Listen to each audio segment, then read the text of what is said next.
when it happened? Mm-hmm. You sure you're all right? Yeah, I'm okay, Gina. But they're not. We should see if we can help. Tess shuddered as she looked at the horror in front of her. She heard the ambulance coming in the distance and wondered for an instant who had called it. Maybe the figure in black she'd seen under the devil's elbow. They're gonna need more than one ambulance. What happened, Tess? I was just driving by and... I don't know, Sam. The roller coaster just sailed off into the air. Come on, you guys. Why don't we see if we can help? There's Sherry Buchanan. She's hurt real bad. Oh, no. Dave Lewis is dead. He's dead. What? They just found Joey Furman. He's lost a leg. Oh, no. Joey Furman was on the track team, Tess thought, with Guy Joe, Sam, and Beak. With relief, she spotted Beak among the volunteers, trying desperately to clear away bits of twisted metal. At least he hadn't been on the devil's elbow. It was his favorite ride. Tess leaned against Sam, all her breath suddenly gone. Here, take my Walkman, Tess. I'm going with Doss to help. Well, I'll come too, Sam. No, you stay here with Gina. Try to keep the crowds back and stay out of the way. Tess hated taking orders from Sam, but she had to accept that he was probably right. She and Gina spent the next hour trying to help the police move people away from the scene so the emergency personnel could get in. When the last of the ambulances had left, she and Gina sank down beside a candy booth, exhausted. Doss and Sam joined them. Then Tess's brother, Guy Joe, arrived. Tall and broad-shouldered, with a square, handsome face and deep gray eyes. He sat down beside Tess and patted her shoulder. Well, sis, at least you weren't on it. Oh, hi, Guy Joe. Thanks for worrying about me, but I'm fine. Yeah. As soon as I saw the TV news bulletin, I thought of you. I know this is your favorite hangout. Well, I'm okay. A tall, big-boned, pretty girl with thick blonde hair down to her shoulders ran up to them. Trudy Slaughter was dressed in beige silk slacks over a red leotard. She moved with quick, light steps across the boardwalk and crouched beside Gina. She was careful, Tess noticed, not to let her silk pants get crushed. Isn't this just awful? I can't believe it. My daddy's gonna have a stroke. Something like this happening on his beloved boardwalk. Trudy Slaughter's father was chairman of the board of directors that ran the boardwalk. She was Tess and Gina's classmate, and a popular, powerful force at Santa Luisa High School, having been elected at least once to every available office. But Tess didn't vote for Trudy anymore. She had seen her lose her temper once in the school parking lot over a low English grade, and the sight of Trudy ripping up paper and slamming her books against a car windshield had not been pretty. I was at ballet class when we heard it. We thought it was an earthquake. Madame Suska turned on the radio, and when we heard the news, she excused us from class. And she never excuses us from anything. I suppose that means we'll have to make it up another time. Poor you. And yes, we're all fine. Thanks for asking. Well, I can see that. How did it happen anyway? No one knows, Trudy. Maybe a loose rail. I saw someone under the devil's elbow right after the accident, running away. Well, don't keep us in suspense. Who was it? You saw someone running away? Well, I think so. It was awfully dark, but there was something. Who did it look like, Tess? Anyone we know? No, not really, Doss. I just thought there was something familiar about the way it moved. Wait, what moved? Oh, Beak. Tess thinks she saw someone running away from the accident. What? Why would they be running away? You mean you think someone did something to the devil's elbow? What, deliberately caused the No, accident? Beak, Maybe you should tell the police what you saw. Relax. Chalmers will look into it. Oh, Chalmers, our distinguished police chief. Come on, Doss, he couldn't find his nose without a mirror. Besides, the board got him elected to protect their precious boardwalk. Even if he does find something, like faulty equipment or actual tampering, he's not going to announce it publicly. It's bad for business. Oh, Sam, you're so cynical. The board and the police wouldn't hide something like that. We'll see. Anyone know who called the paramedics? Martha did. You know, the old lady who runs the shooting gallery? Yeah. You'd never believe she could move so fast. That's what you did in an emergency, Tess thought grimly. You ran towards the phone, not away from it. Not unless you had good reason to run away.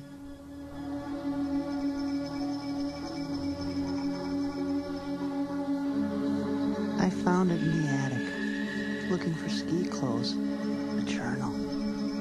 A little red book at the bottom of an old trunk. The name on the front in cheap gold letters was Lila O'Hare. O'Hare? No O'Hare in this family. None in Santa Luisa, for that matter. I read that journal. Every page all day in that hot, stuffy attic, sweating and reading. When I finished reading it, I knew nothing would ever be the same again. You see, the journal was written by this woman named Lila O'Hare. She was married to a guy named Tully O'Hare, who owned the boardwalk. I never thought about who owned it before my father and his friends bought it. Now I knew. Some man called Tully O'Hare. Lila and Tully ran the boardwalk together. Very happy they were. Then suddenly the entries changed. I wish someone could help us. Someone could help us. We can't pay the taxes. We can't pay the taxes on the boardwalk. Tully's afraid we're going to lose everything. It's our whole life. Tully's grandfather built the boardwalk, and it's all we've got. What will Tully do if it's taken away from us? We were so excited about the baby coming. We've waited and hoped for so long. Tully's worried we won't be able to take care of our child. He's going to see Buddy. Maybe he'll give us a loan. Who was Buddy? I didn't know of a banker in town named Buddy. Turns out, I didn't know a lot of things.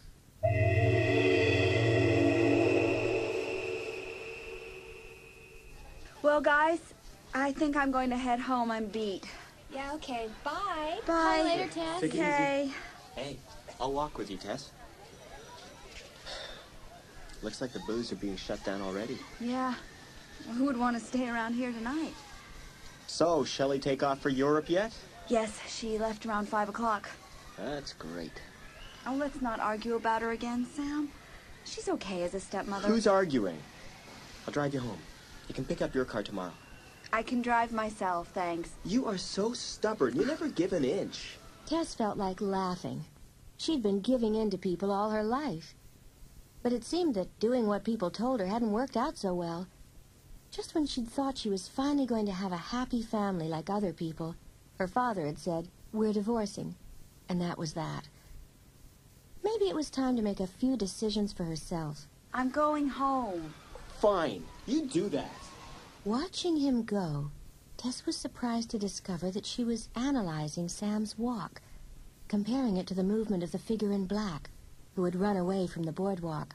If it was Sam I saw under the Devil's Elbow, he would have told me when I mentioned seeing someone running there.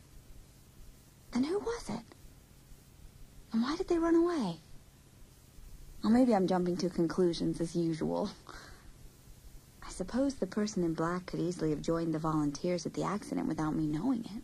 Tess tried to put the tragedy out of her mind as she drove up the hill towards home. She loved this drive in the daytime.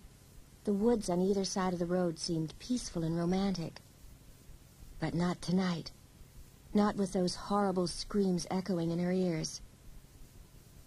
At the top of the hill, she took a sharp right turn into a long tree-lined driveway leading to the Shadows, the exclusive condominium complex she and Shelley now called home. Their unit was right at the back, overlooking a lush green valley, a beautiful view in the daytime, but isolated and lonely at night. And this would be Tess's first night alone in the house. Tess parked the car in the carport and hurried across the patio through the small metal gate to the back door. Coming into the kitchen, she flicked on the light. The house seemed very empty. No Shelley fixing a drink, no loud jazz music blasting through the rooms, only the wide, gaping blackness of the big picture windows over the sink. There were no curtains. Shelley didn't believe in them.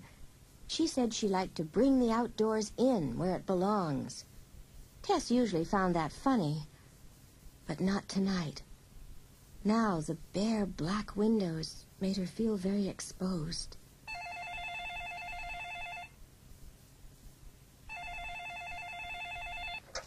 Hello? Hi, Tess. Oh, hi, Gina. Hi, I just wanted to make sure you got home in one piece. You seemed pretty rattled. Yeah, I guess I still am. Aren't you? Oh, I feel just horrible about it. Are you alone, or is Sam playing bodyguard? I'm alone. Shelley's off to sunny Italy, and I didn't feel like dealing with Sam tonight. Oh, I understand. Hey, Gina, hasn't the boardwalk been in business for about 100 years? Give or take a year or two. Why? Well, there's never been an accident on it before tonight, right? Not a really bad one, I mean. Not on the Devil's Elbow, but something might have happened in the funhouse. I remember my dad saying something about it once. Whatever it was, it happened before our dads bought the boardwalk and remodeled it. Why? What's up? Well, don't you think it's kind of weird? I mean, after all these years, all of a sudden there's this terrible accident? Tess, if you were 100 years old, don't you think you might break down a little too? Well, tell the truth, Gina. Do you really think it was an accident? What are you thinking? Did someone put a bomb on the rails? Santa Luisa isn't exactly terrorist territory. No, I know. Tess, you've been listening to Sam, haven't you? Don't. You know how cynical he is. Gina, I'm the one who saw something, remember, not Sam. Why don't you just wait and see what the police come up with? I'll bet you my new purple blouse it was just a worn-out rail on the tracks. No, thanks. I'm not in a betting mood. Oh, thanks for calling, Gina. See you tomorrow. See ya. Tess didn't want to continue the argument. Besides, she had just spotted something on the floor. A piece of crisp white paper was sticking out from underneath the French doors. She picked it up. Scrawled on the front of the folded paper, in bright purple magic marker, was her own name. Tess opened the note. The words, like her name, were written in that same vivid purple. Her eyes wide, her hands beginning to shake. Tess read, Dade and Sherry went up the hill, with Joey right behind them. Now, Dade is dead, and Sherry's ill, and Joey's leg can't find him. If Dade was 1 and Sherry 2 and Joey number 3, who will be next? Could it be you? Why don't we wait and see? What?